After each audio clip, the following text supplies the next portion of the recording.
What if the single biggest reason your diabetes keeps getting harder to control has nothing to do with your diet, your medications, or your exercise routine? What if it comes down to something as basic as water? I know that sounds too simple. You've spent years managing this disease carefully. You've eliminated foods you loved. You've checked your glucose multiple times daily. You've taken every medication on schedule, attended every appointment, followed every recommendation, and your numbers still aren't where they should be. Stay with me, because what I'm about to share has genuinely changed lives. My name is Dr. Michael Kent. Today I'm going to show you how the timing and temperature of the water you drink directly affects your blood sugar control. This works even if you've had diabetes for decades. Let me start with someone you might recognize yourself in. Gerald is 68 years old. He was diagnosed with type 2 diabetes 11 years ago. Since then, he has done absolutely everything right. He tracks every meal. He walks 30 minutes after dinner without fail. He takes his medications at the same time every single day. Yet his fasting glucose keeps climbing. His doctor recently added a third medication. His A1C jumped from 7.2 to 8.4 in just 6 months. Gerald sat across from me looking completely defeated. He said something I'll never forget. "I feel like my body is punishing me for something I didn't do." His body wasn't punishing him. His body was dehydrated. And nobody had ever asked him about his water intake. Not once in 11 years of diabetes care. When I walked through his daily fluid intake, the picture became immediately clear. Gerald was drinking about 16 ounces of plain water daily. The rest came from coffee, diet soda, and juice. At his weight, he needed nearly 85 ounces of actual water every day. He was running at less than 20% of what his body genuinely needed every single day. This is not unusual. In my experience, it is remarkably common among adults over 60 managing diabetes. And the good news is, it is completely, straightforwardly fixable. Here is what most medical conversations around diabetes miss entirely. Everyone focuses on diet, medication, and exercise. Those three things absolutely matter. But there is a fourth element that almost nobody discusses seriously. That fourth element is cellular hydration. And after age 60, it becomes critically important in ways that most doctors never explain. Your body changes significantly as you get older. 4 specific physiological shifts happen that directly damage your blood sugar control. Every single one connects back to water. First, your cellular water channels become less responsive with age. These channels are called aquaporins. Their entire job is pulling water inside your cells. As you get older, they stop working as efficiently. You can drink water and still be dehydrated at the cellular level because the water never properly enters your cells. Second, your kidneys lose approximately 30% of their filtering capacity by age 70. They become less effective at removing excess glucose from your blood. They also waste more water than necessary, accelerating dehydration without you realizing it. Third, and this one is the most important, your thirst mechanism becomes significantly impaired after age 65. Research shows your thirst signal can be delayed by up to 90 minutes after your body actually needs water. You could be clinically dehydrated and feel absolutely nothing. No dry mouth, no craving for water, nothing at all. Fourth, many diabetes patients also take diuretic medications for blood pressure. Diuretics actively remove water from your body every day. Combined with everything else, chronic dehydration becomes almost inevitable without a deliberate plan. Now here is the critical connection between dehydration and blood sugar that changes everything once you understand it. When your cells are dehydrated by even 3%, your cell membranes become rigid and stiff. Think about a kitchen sponge. A moist sponge absorbs liquid instantly and effortlessly.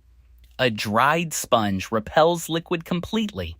Your cell membranes work exactly the same way. When cell membranes are properly hydrated, your insulin receptors function correctly. Insulin arrives, binds to its receptor, the cell door opens, and glucose enters. Blood sugar drops naturally. When those membranes are dehydrated and rigid, insulin receptors stop working efficiently. Insulin arrives, but cannot do its job properly. Glucose stays trapped in your bloodstream. Your blood sugar rises, not because you ate wrong, but because your cells physically cannot accept the glucose waiting to enter. There is also a second mechanism worth understanding clearly. When your blood loses water, it becomes more concentrated. Imagine lemonade left in the sun with water evaporating. The sugar content hasn't changed, but the concentration intensifies dramatically. That exact process happens in your blood when you are dehydrated. Your glucose reading rises not because you added more glucose, but because there is less water to dilute what is already there.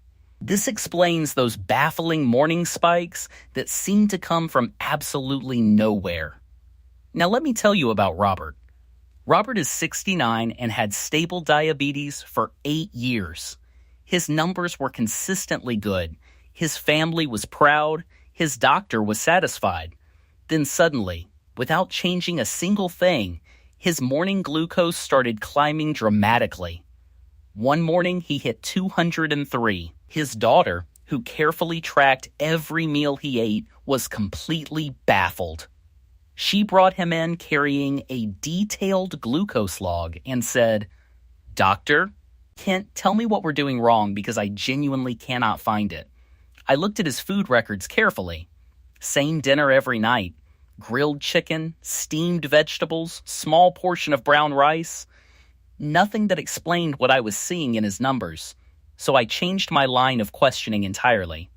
I asked Robert to walk me through everything he drank throughout a typical day. Coffee first thing, he said. 2 cups. Water with his morning pills. Unsweetened iced tea in the afternoon. Maybe a glass of water with dinner.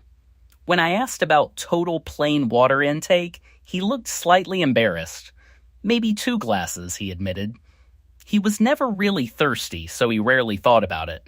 At his weight, Robert needed approximately 90 ounces of water daily. He was getting 16. And his morning coffee, which he thought was helping, was actually working against him. Coffee is a mild diuretic. For every 8 ounces you drink, your body nets only about 3 ounces of actual hydration. The rest gets pulled from your existing water stores. His 2 morning cups were quietly accelerating his daily dehydration from the very first hour of every day. We immediately implemented what I call the WTR protocol. I will explain every detail of it shortly. But first, let me tell you what happened. 10 days later, Robert messaged me. His entire tone had shifted. He wrote that his morning reading was 121. The day before, 128. He hadn't seen numbers like that in months and hadn't changed anything else whatsoever. 4 weeks later, he came in for follow-up. His average fasting reading for 2 straight weeks was 124. Previously, it had been 185. Same food, same medications, same routine. The only variable was water. Then, he said something that really stayed with me. He described a mental fog he had been living inside for over a year. He had assumed it was just aging, but it had cleared completely. He said he felt like himself again for the first time in a very long time. Your brain is 75% water. When it runs depleted for months or years, it dims quietly without announcing itself. That fog Robert described disappears when proper hydration is finally restored. I hear this from patients constantly. Before I give you the exact protocol, let me walk you through 3 critical mistakes almost everyone over 60 makes with hydration. You are probably making at least 2 of them right now. The first mistake is counting coffee, tea, juice, or soda as part of your water intake. This feels logical because they are liquids, but physiologically, they do not function like water inside your body. Coffee and tea are diuretics. For every cup you drink, your kidneys excrete more water than the drink contained. You end up more dehydrated than before you drank it. Juice spikes your blood sugar and triggers your kidneys to dump both glucose and water simultaneously. Diet sodas contain artificial sweeteners shown to worsen insulin resistance over time. Plain water is the only beverage that genuinely hydrates your cells. Everything else is at best supplementary and at worst actively harmful to your blood sugar control. The second mistake is drinking cold water, especially first thing in the morning. Cold water feels refreshing, which makes it feel healthy. But here is what actually happens when ice cold water hits your empty stomach. Your body immediately constricts blood vessels throughout your digestive system to protect your core temperature. Constricted blood vessels mean reduced circulation, and reduced circulation means insulin and glucose cannot reach your cells efficiently. That alone is a serious problem for blood sugar management. But there is more. Cold water on an empty stomach triggers a mild stress response that releases cortisol. Cortisol directly signals your liver to dump stored glucose into your bloodstream. You create a blood sugar spike before eating a single bite of food, caused entirely by water temperature. Room temperature water prevents all of this. Blood vessels stay relaxed, cortisol stays low, morning blood sugar stays stable. The fix costs you nothing except a small habit change. The third mistake is drinking large amounts of water all at once only when you finally feel thirsty. By the time thirst hits at 65 or older, you are already significantly dehydrated. Drinking 16 or 20 ounces at once feels like a solution, but physiologically is not. Your intestines can only absorb approximately 8 ounces of water every 20 minutes. Anything beyond that goes straight to your bladder and leaves your body. You have not hydrated your cells. You have just made multiple bathroom trips while remaining just as depleted as before. Think of trying to water a dried out plant by pouring an entire bucket on it at once. The water runs straight off the surface. The roots stay completely dry even though you used plenty of water. Cellular hydration requires small, steady, consistent amounts throughout the entire day. Now here is the exact protocol. I call it the WTR protocol. W stands for water quality, T stands for timing, R stands for regulation. Each component is essential and they work together powerfully. Starting with water quality.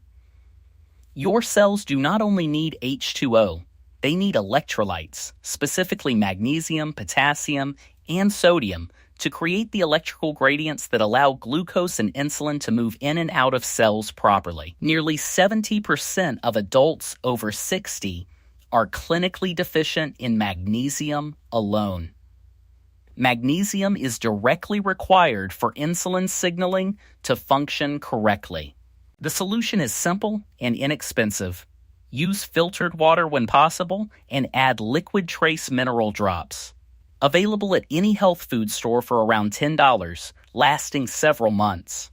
Add 5 drops to every 32 ounces of water you drink. That is the entire water quality component. Now for timing. This is where the protocol becomes genuinely powerful. There are 4 specific windows during each day when hydration has maximum impact on your blood sugar. The first window is immediately upon waking. Before coffee, before breakfast, before your phone, Drink 12 ounces of room temperature mineralized water. During 7 or 8 hours of sleep, your blood gradually thickens as your body loses water through normal metabolic processes. That first 12 ounces begins reversing overnight blood concentration immediately.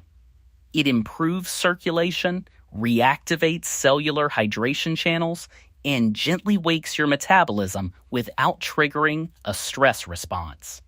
This single step alone commonly drops morning fasting glucose by 25 to 40 points within 2 weeks. The second window is 30 minutes before each meal. Drink 8 ounces exactly 30 minutes before breakfast, lunch, and dinner. This timing activates digestive enzymes and slows gastric emptying, the rate at which food moves from your stomach into your small intestine. When food moves more slowly, carbohydrates are absorbed more gradually. Instead of a sudden flood of glucose entering your bloodstream all at once, you get a slow, steady trickle your available insulin can actually handle. Studies suggest this habit alone reduces post-meal spikes by up to 35%, comparable to certain medications. The third window is mid-morning and mid-afternoon. Drink 6 to 8 ounces around 10:30 in the morning and again around 3:30 in the afternoon. These windows address a mystery that frustrates many diabetes patients. Blood sugar sometimes rises between meals for no obvious reason. No food has been eaten. Nothing has changed. Yet the glucose reading climbs 15 or 20 points unexpectedly. What is actually happening is dehydration-driven blood concentration. As your body loses water through normal processes, blood volume decreases and glucose concentration increases without any new glucose being added. These two small hydration windows prevent that concentration from occurring and stabilize between meal readings significantly. The fourth window is 2 to 3 hours before bed. Drink 8 ounces a full 2 to 3 hours before sleeping. Not right before bed, which disrupts sleep with nighttime bathroom trips. This evening hydration prevents excessive blood thickening overnight. Your body draws on that water reserve during sleep to maintain healthy circulation. The result is you wake up with better baseline glucose numbers and far less morning variability than before. Now the regulation phase. This is what most people never anticipate and why many give up too early. When you have been chronically dehydrated for months or years, your body has fully adapted to that state. Your kidneys concentrate urine aggressively. Your brain suppresses thirst signals. Your cells accept less fluid. When you suddenly begin drinking appropriately, your body does not immediately absorb everything gracefully. Instead, it continues excreting water at its adapted rate. The first week, you will visit the bathroom frequently. This feels frustrating. It feels like the water is passing straight through without helping anything. Many people quit at this point, usually around day 3 or 4. Do not quit. Something genuinely important is happening beneath the surface during those uncomfortable early days. Around day 10 to 14, your kidneys recognize that water is now consistently available. They recalibrate. They ease off their aggressive water conservation mode. Your bladder adapts to holding larger volumes comfortably. Your cellular hydration channels begin responding more robustly. Bathroom urgency decreases noticeably, while true cellular hydration finally begins improving. Drinking on a consistent daily schedule also trains your circadian rhythm in ways most people never expect. Your body begins anticipating these hydration windows. Your digestive enzymes prime themselves before meals automatically. Your cortisol patterns stabilize naturally. Morning glucose becomes progressively more predictable week after week. In the first week, expect frequent bathroom trips and modest blood sugar changes. perhaps 5 to 10 points on average. Push through. In the second week, bathroom frequency normalizes and glucose readings become more consistent with less random variation day to day. In the third week, most patients experience their breakthrough moment. Morning fasting glucose drops noticeably, 15 to 30 points below previous averages. Post-meal spikes become more moderate. Mental clarity improves noticeably. Some patients find chronic joint pain decreasing as systemic inflammation reduces with proper hydration. By week 4 and beyond, improvements continue compounding. Many patients working with their physicians reduce medication dosages after 3 consistent months. A1C values typically drop by half a point to nearly a full point, an improvement many medications struggle to produce independently. Now let me tell you about Linda.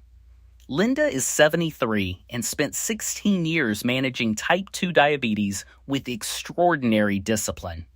When she came to see me, she was visibly exhausted and frightened. Her endocrinologist had told her it was time to begin insulin injections. Her A1C had jumped from 7.8 to 8.9 in just 6 months. She sat across from me and said she felt like 16 years of sacrifice had not been enough. Then she admitted she was terrified of needles. Not embarrassed about that fear, just genuinely frightened of injecting herself every day for the rest of her life. Her skin had the papery texture of long-term chronic dehydration. Her urine was consistently dark amber. She reported exhausting afternoon energy crashes. Her daily fluid intake was approximately 20 ounces, mostly coffee and morning juice. When I explained the WTR protocol, she looked at me with careful, guarded hope. The kind of hope someone develops after being disappointed many times before. She said, "Water. You think water is going to change this?" I told her I thought water was a significant piece that had been missing, and it would cost her nothing to find out. Day 4, she messaged me saying she felt like she was living in her bathroom and asking if this was really supposed to help. I told her to keep going and that day 10 would feel different. Day 10 arrived. She messaged again with a completely different tone. She had slept through the entire night for the first time in months. Her morning reading was 151. It hadn't been below 175 in over 6 months. By week 3, she came in for follow-up looking genuinely different. Brighter eyes, better color, easier movement. She showed me her glucose log. Average fasting reading that week was 141. Post-meal numbers rarely exceeded 168. Previously, she had regularly hit 220 after meals. At 3 months, we rechecked her A1C. It had dropped from 8.9 to 7.7. Her endocrinologist called me personally. He said he did not know what I had done differently, but her numbers were moving in a direction he had not expected. They were holding off on insulin completely. 6 months after our first appointment, Linda's A1C was 7.2. The insulin conversation was permanently off the table. She told me at that appointment that she had spent 16 years managing everything she could think of and never once seriously considered water. She said she had been trying to run an engine without enough fluid and wondering why it kept running rough. I want to be completely clear before we finish. This protocol is not a cure for diabetes. It will not replace your medications. Never stop any prescribed medication without explicit guidance from your physician. If you have congestive heart failure or any fluid retention condition, speak with your cardiologist before significantly increasing water intake. If you have significant kidney disease or are on dialysis, get individualized guidance from your nephrologist first. If you take diuretic medications, monitor your blood pressure as hydration improves, because your current dosage may become stronger than you need. Watch for signs of overdrinking. though this is rare. Completely clear urine more than 10 times daily or headaches and nausea means ease back slightly on your intake. What I want to leave you with is simply this. You have been trying so hard. The discipline required to manage diabetes for years, for decades, without seeing the results you deserve is genuinely remarkable. You deserve to know about every available tool. Water, used strategically, is one of those tools. Not glamorous, not expensive, not complicated, but in my experience, one of the most overlooked and most impactful changes people managing diabetes can make. Start tomorrow morning. Before your coffee. Before anything. 12 ounces of room temperature water with a few drops of liquid minerals. That is where the change begins. And in a few weeks, I believe your numbers will show you exactly why something this simple has the power to genuinely transform everything.